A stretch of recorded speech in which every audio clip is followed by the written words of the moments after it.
Queridos irmãos e irmãs, nós estamos nos aproximando da festa litúrgica dos santos arcanjos. São Miguel, que significa quem é como Deus, São Gabriel, que significa a força vem de Deus, e São Rafael, que significa a cura vem de Deus. Nós já sabemos que os anjos eles são amplamente mencionados na Sagrada Escritura.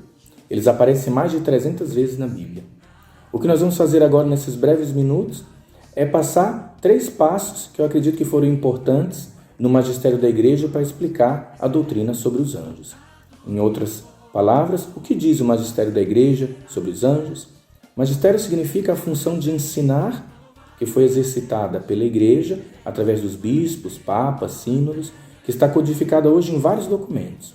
Nós não temos o tempo suficiente para passar todos os documentos e todos os concílios e deliberações sobre a doutrina dos anjos nesses 2000 anos. Então, eu preparei 3 passagens. Antes disso, é importante afirmar que o nosso catecismo de hoje, o nosso catecismo atual, no número 328, já afirma o seguinte: a existência dos seres espirituais não corporais, que a Sagrada Escritura chama habitualmente de anjos, é uma verdade de fé. O testemunho da Escritura a respeito é tão claro quanto a unanimidade da tradição. Bem, a primeira coisa importante que eu acredito que é bom a gente saber é que o primeiro concílio ecumênico da Igreja aconteceu em Nicéia no ano de 325, que afirmava o seguinte: creio em um só Deus, Pai Todo-Poderoso, Criador do céu e da terra, de todas as coisas visíveis e invisíveis.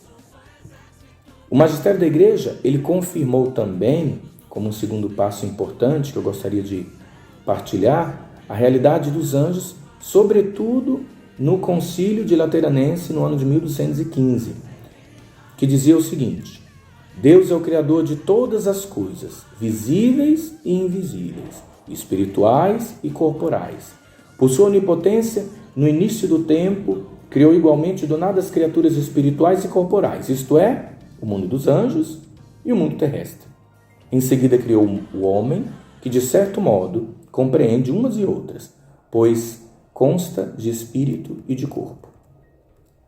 Um pouquinho mais próximo aos nossos dias, nós encontramos o Concílio Vaticano I, que aconteceu entre os anos de 1869 até 1870, que já afirmava o seguinte, que também afirmava o seguinte: este Deus único e verdadeiro, com um ato libérrimo no início dos tempos, fez do nada ambas as criaturas, a espiritual e a corporal, isto é, a criatura angélica e o mundo. Depois, a criatura humana, como que participando de ambas, constituída de alma e de corpo.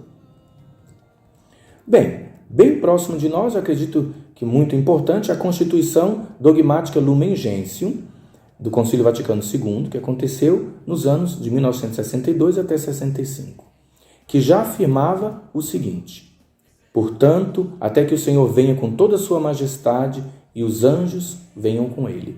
A Igreja sempre acreditou estarem mais unidos conosco em Cristo, venerou-os justamente com a bem-aventurada Virgem Maria e os santos anjos com especial afeto.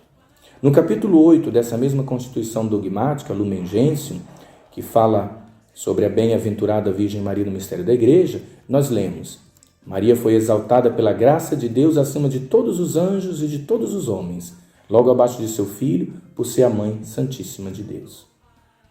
Bem, nós ficamos por aqui, eu agradeço a atenção de todos, deixo a minha bênção, eu sou o Padre Vitor, trabalho em Ana Rec, e peço que os santos anjos possam estar sempre na casa de vocês, protegendo e trazendo as mensagens de Deus. Que Deus os abençoe, em nome do Pai, do Filho e do Espírito Santo.